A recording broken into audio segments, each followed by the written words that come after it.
This is the third time I've tried this video.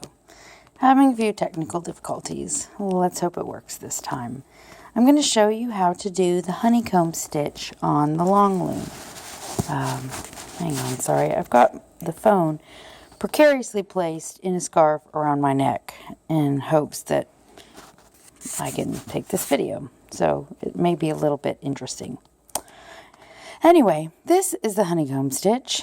As you can see, it's basically like a kind of a box or kind of a faux rib stitch, but that alternates, and so it creates this little honeycomb effect. I am using a Lion brand home style yarn, which has these great little twists in it. This is actually Montana Sky. I'm making this for a friend who wanted this color.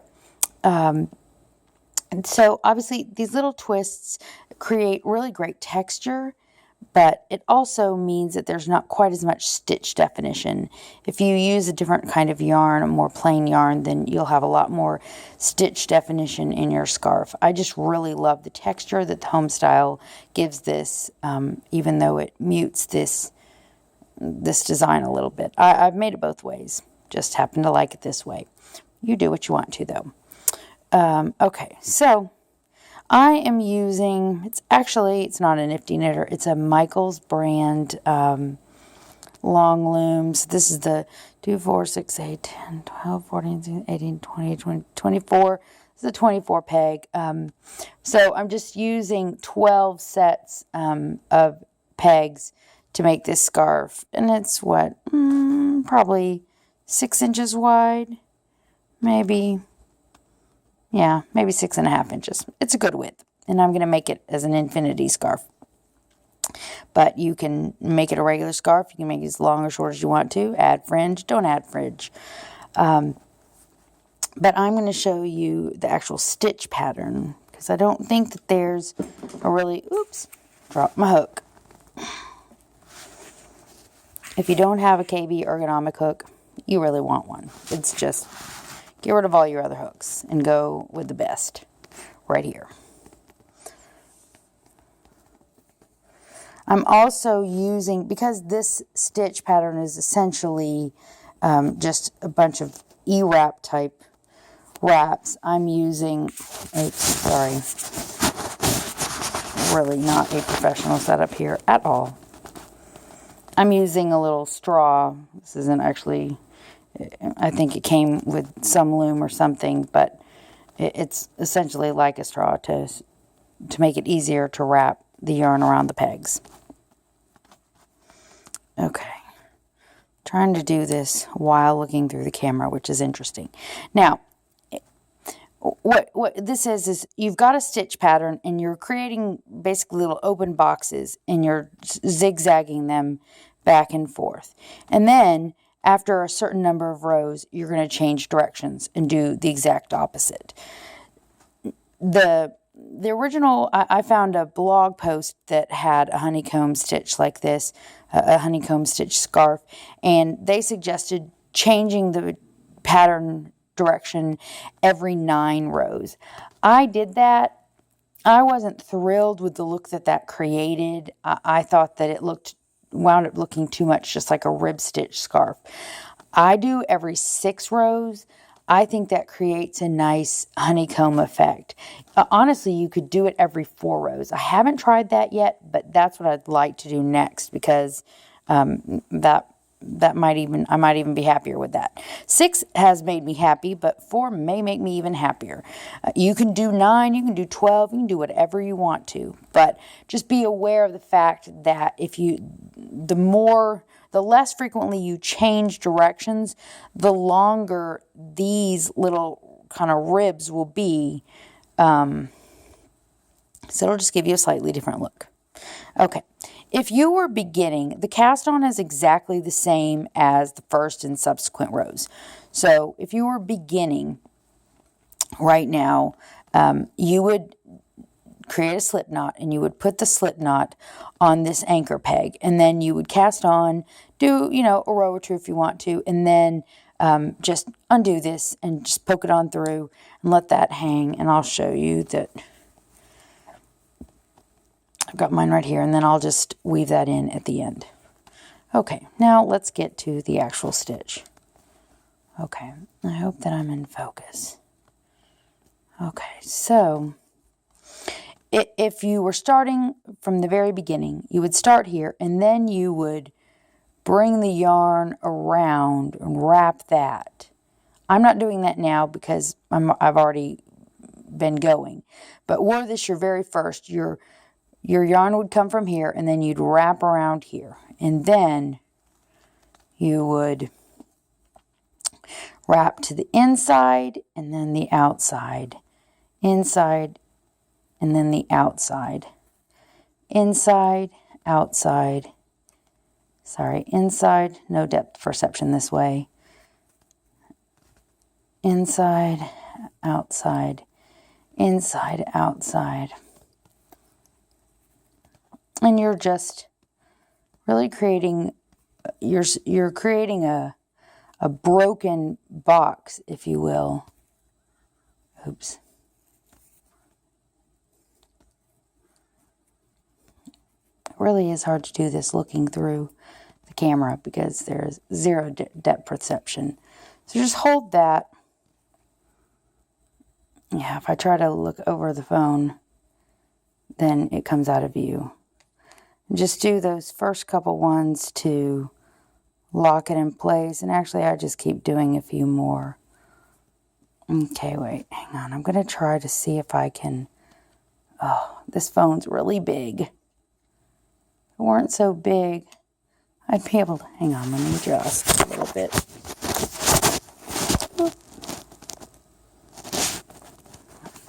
Yeah, I need a better setup. Okay. Sorry, I've got it now where I can look over the phone and also hopefully have it in focus. That makes it a lot easier to do. So you're just going to you're going to bring up your bottom loops over your top. Okay. Obviously, if you have just started and you do that one zigzag pattern, you will only have one loop on your pegs. So when you get to the end of the row, go back and follow the pattern exactly. Follow the track that you created with your yarn exactly the same, in the exact same directions. Don't change anything.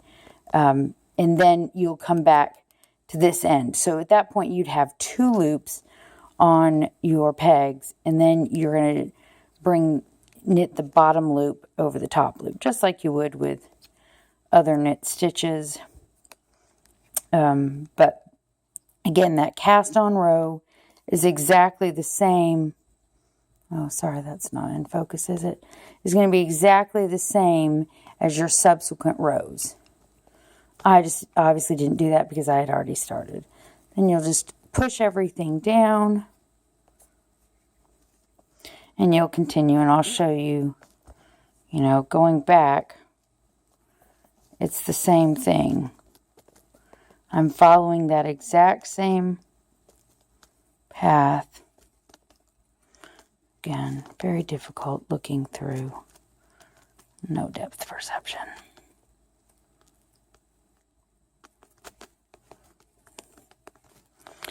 When you're not making a video and you're not dangling a phone on a scarf around your neck, it's much faster. Much faster indeed. Okay, again. Knit. You can... Oh, crap. I got these too tangled. You can knit the first one off and go to the other end and come back. I try to knit towards the middle. I think that it helps even out the tension just a little bit more. But you can start from the other end and then work towards the middle and then do this last end first. Oh, sorry. I didn't realize I was out of. But you get the picture on that, obviously.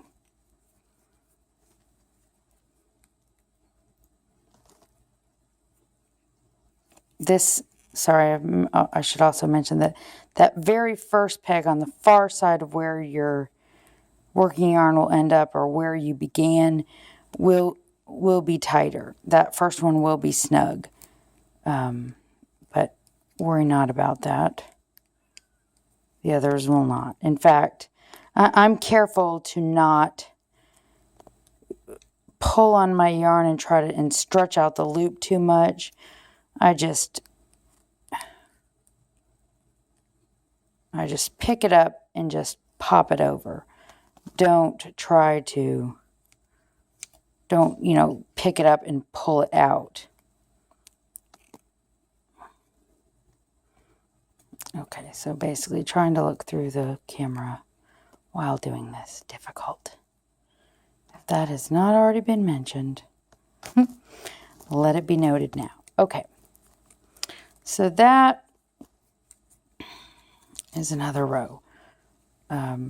Obviously, if you've just begun, like I said, you'll wrap in this direction, then wrap back, and you'll have 2 loops, and you'll knit off, and that will be row 1. But then you'll come back, you'll go this direction, and then come back. You'll have 2 loops, you'll knit over. That'll be row 1. But then you'll go this direction again, and you'll already have 2 loops, and you'll knit off, and that'll be row 2. So only the first 2 wraps it'll be 2 rows that'll equal 1, because the first wrapping is really your cast on. And then the second one is your row 1. Okay, I'm going to pause this. I'm going to finish because I want to get to my my 6th row, and then I'm going to change direction. But you don't need to see me try to fumble through 6 rows while looking through my camera, because I've pretty much already shown you how to do that. And again, let me just demonstrate it again.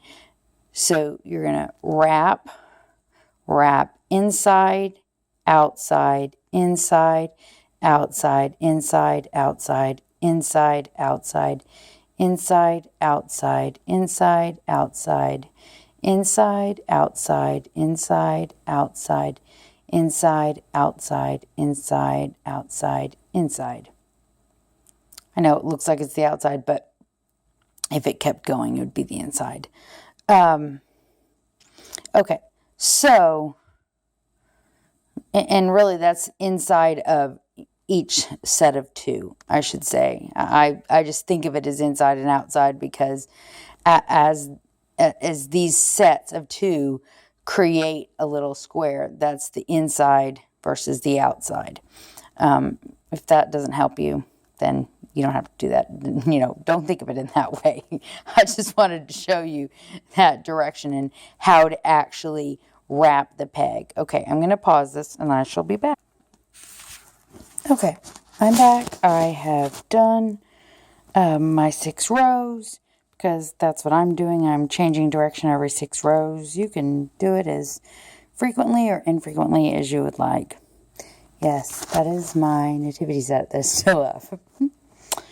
We will have all the Christmas decorations down surely by February, which is very fast approaching. There's still snow on the ground, and I'm from Texas, and now I live in the north, so when there's still snow on the ground, it sure feels like it should be Christmas decoration time. Or it just feels harder to bring them down, because snow feels like Christmas. Okay, so now we're going to change directions. Where's my, oh, here it is. Okay. Now we're going to change directions. And so now where we have these crossbars will be open. And where it's open now, there will be crossbars. So, but we've got to get ourselves going in the opposite direction. So oops. Stop falling.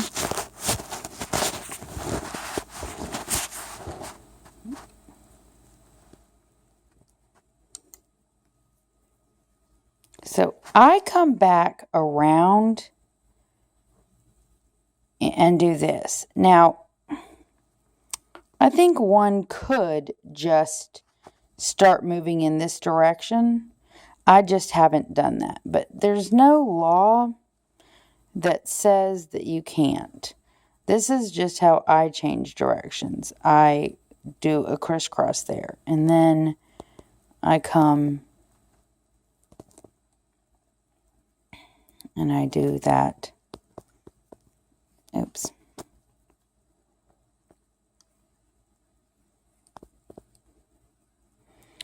So everywhere where it was open, there's now a crossbar. Everywhere where there was a crossbar, it is open now for this new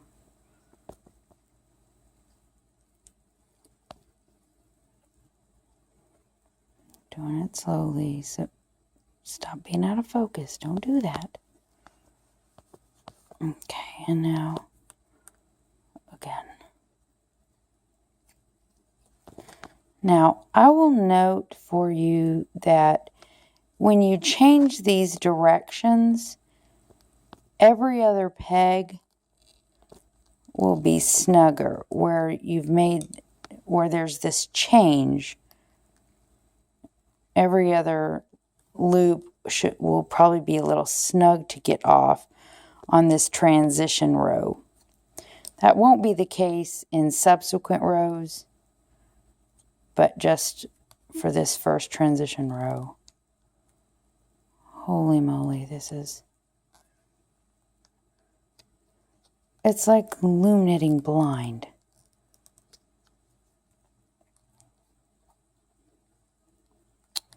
I can't imagine trying to drive while looking through a camera. That would be really terrible. Thankfully, loom knitting this way is not quite as destructive. Again, just actually, so at this point you'll actually have a loop on. But again, if you want to just, your working yarn was here. If you want to just take off and wrap that way, feel free.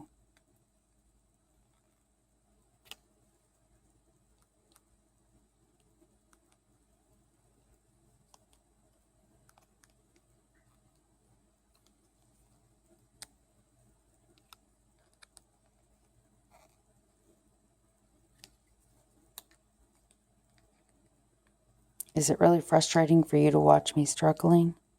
Sometimes I watch videos like that where people are doing the same thing. They're looking through a camera and they're finding it hard, but I sit there watching the video trying to encourage them in my mind, saying, come on, you can do it. Okay, maybe that's just me. So again, knit them all off, push them all down, and oops.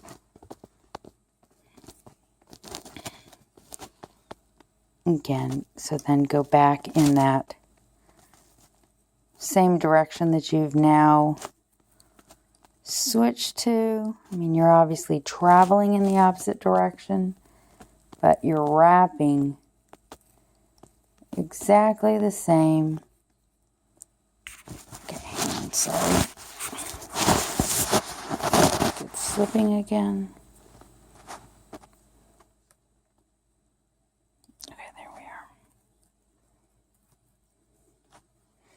I'm sorry, I know this yarn is a little dark with this purple loom. It just happened to be that I was already working on this scarf, and I just decided, hey, you know what? I'm going to make a video and show some folks who had wanted to know how to do this, how to do it. As you can tell, I do not have a professional setup. I know you're shocked, aren't you? What? This isn't professional? Yeah, it's true. Okay, so basically you just keep doing that until it's the length that you want, and change as often or as not often as you'd like. And then when you're ready to bind off, not going to show you the bind off because there are already videos on. Good Knit Kisses has 2 videos on how to bind off the triple rib stitch on the long loom. Now, this is not a triple rib stitch, but this has the same basic concepts as it does a zigzag. The triple one just goes for 3 instead of 2. So it's going to be the same idea. Now, there is a basic bind off for the triple rib stitch. There's also a stretchy bind off. Good Knit Kisses has both of those. There's a stretchy bind off for the triple rib stitch. Now, I personally use the,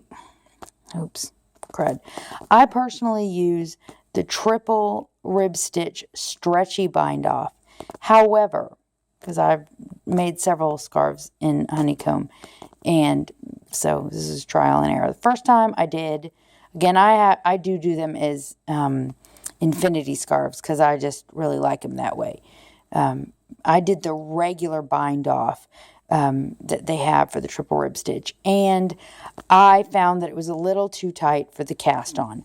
However, I think if you went back and snugged up your cast on and you did the regular bind off that Kristen has in that video, I think that would be great, as long as you don't do that bind off too tightly. And especially if you were doing fringe or something like that, I think that would be the right bind off. However, if you are doing, if you're planning on making it as an infinity scarf, I would personally recommend using the stretchy version, but sorry, I'm trying to get these 2 strands separated. I would recommend doing the stretchy version. However, I would do the stretchy bind off tightly. I would not do the stretchy version loosely. Like, a lot of times you want to do your bind off pretty loosely, but, oh crap, okay, I'm going to have to do that when I put this down. Anyway, if you're going to use it as an infinity scarf, I would personally recommend doing the stretchy bind off. Just don't do it super stretchy. Do it a snug, because you're doing extra steps in there, but you don't want it to be so loose that it's bigger than your cast on. So that is how to do. And you can see it creates these little open boxes. There you go. I'm getting close to the length that I'm needing to be. I do, just by the by, if you want to do an infinity scarf, and if you want to change every 6 rows and use yarn that's approximately this size yarn, I find that doing about 29 to 30 sections, each section being 6 rows, I find that makes a really nice length for an infinity scarf for a grown person. Also, I use over there, I have a little pink row counter over there. I'm not counting rows right this second, but that's okay. I use a row counter just so I know to change when I need to change.